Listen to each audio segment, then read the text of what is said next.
Okay, so I know that this is a little late, but I just watched Avatar: The Last Airbender for the third time, and I really want to talk about it.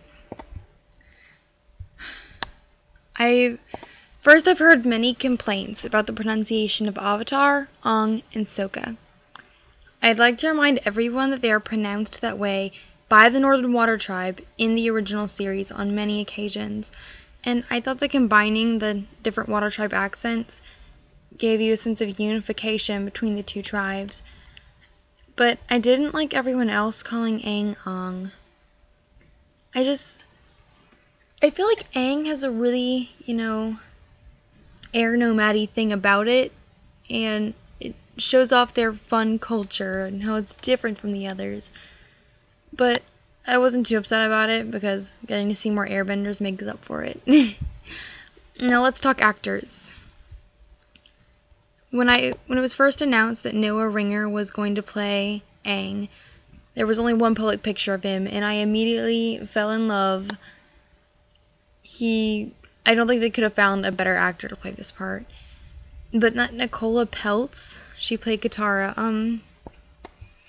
She is a terrible actress. Oh my gosh. She never seems sincere about anything, and she's white. That's not okay. I mean, I know Noah Ringer is white, but he's racially ambiguous. So it's okay. Or less not okay. But Dev Patel,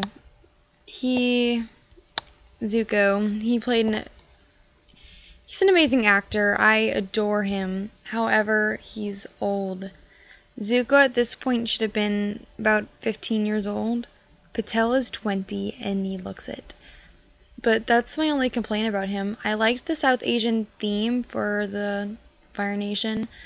I know they were supposed to be Japanese, but I thought it made more sense for a live action film. People can sort of tell the difference, people that aren't familiar with the cartoon series. His scar it would have been better if it was brighter for me. I would have liked that better. But it looked really realistic and nice. Not nice, but I liked it. It's a really hard role to play and to grasp emotionally. I think he did a great job.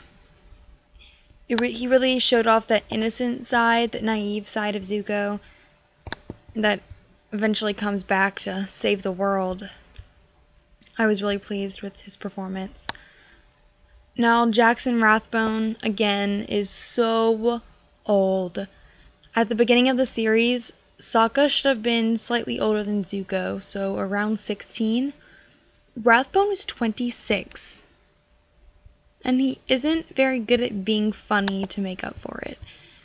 I mean, I think he tried to crack a few jokes, and it just didn't work out. It wasn't funny. There was no clear comic relief in the film because of him. And I think he portrayed the part as well as a 26-year-old Caucasian actor could, but I would have preferred a young, funny Inuit boy. The only other character I have no complaints about is Seychelle Gabriel, who played Princess Yue. She's talented, beautiful, and racially ambiguous. What more can you ask for?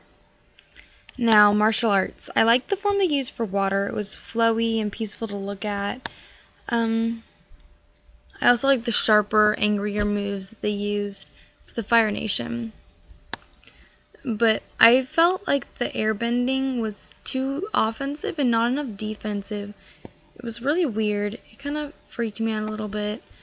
Not my favorite part of the film. The CGI was amazing. I loved every bit of it. The score was beautiful, especially the song they played during the scene when Aang raised the wall of water. I loved it.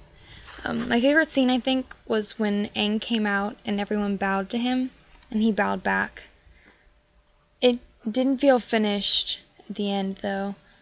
I definitely feel like there's another film coming, and if there isn't, there should be, or it's just not going to make any sense. I hear so much about, all the things they left out, but most of book one was fillers. They gave you the general idea of what was going on in the meantime, but let's face it, it's just impractical to ask them to include all of the filler content when there is so much plot going on in the first book. It just, mostly the plot starts in the beginning and concentrates again towards the end. Overall, it was fine. It's exactly what I expected, nothing better, but not worse. Iroh could have been fatter.